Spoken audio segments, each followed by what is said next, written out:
ಈ ಬುಲ್ಡೋಸರ್ ಏನಾದ್ರೂ ಬೀಳ್ಸೋಕೆ ಅಥವಾ ಮಾಡೋಕೆ ಬಂದಿಲ್ಲ. ಇದು ಇಲ್ಲಿ ಲಕ್ಷಾಂತರ ಜನಕ್ಕೆ ಅಡುಗೆ ಬಡಿಸೋಕೆ ಬಂದಿದೆ.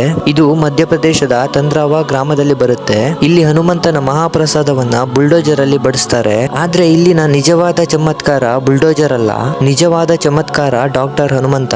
ಇದು ಭಾರತದ ಒಂದೇ ಒಂದು ದೇವಸ್ಥಾನ. ಇಲ್ಲಿ ಹನುಮಂತನನ್ನ ಡಾಕ್ಟರ್ ರೂಪದಲ್ಲಿ ಪೂಜಿಸ್ತಾರೆ. ಮತ್ತೆ ಕ್ಯಾನ್ಸರ್ ಅಂತ ರೋಗಗಳ ನಿವಾರಣೆ ಇಲ್ಲಿದೆ. ಹಾಗಾದ್ರೆ ಈ ಡಾಕ್ಟರ್ ಹನುಮಂತನ ರಹಸ್ಯ ಏನು? ಈ ತಂದ್ರಾವ ಅನ್ನೋ ಗ್ರಾಮ ಕ್ಯಾನ್ಸರ್ ರೋಗ ಇರೋರಿಗೆ ಲಾಸ್ಟ್ ಆಪ್ಷನ್. ಯಾಕಂದ್ರೆ ತುಂಬಾ ದೊಡ್ಡ ಡಾಕ್ಟರ್ ಆಗಲ್ಲ ಅಂತ ಕೈ ಬಿಟ್ಟಾಗ ಇಲ್ಲಿ ಎಷ್ಟೋ ಭಕ್ತರಿಗೆ ವಾಸಿ ಆಗಿರೋದು ಇದೆ. ಇಲ್ಲಿ ಹನುಮಂತನ 3000ಗಳಷ್ಟು ಹಳೆ ನೃತ್ಯ ರೂಪದ ಮೂರ್ತಿ ಇದೆ. ಇಲ್ಲಿನ ನಂಬಿಕೆ ಅಂದ್ರೆ ಒಂದ್ಸಲ ದೇವ್ರ ದರ್ಶನ ಮಾಡೋದ್ರಿಂದ ಅಸಾಧ್ಯ ರೋಗ ನಿವಾರಣೆ ಆಗುತ್ತೆ ಅಂತಾರೆ. ಇಲ್ಲಿ ಯಾವುದೇ ಔಷಧಿ ಇಲ್ಲ. ಹನುಮಂತನ ಹಣೆಗೆ ಹಚ್ಚಿರೋ ಭಸ್ಮ ಕೊಡ್ತಾರೆ. ಮತ್ತೆ ಹೇಳ್ತಾರೆ ಇದರಿಂದಾನೇ ಜನರ ಕಷ್ಟ ದೂರ ಆಗುತ್ತೆ, ಹಾಗೆ ರೋಗ ನಿವಾರಣೆ ಆಗುತ್ತೆ ಅಂತ.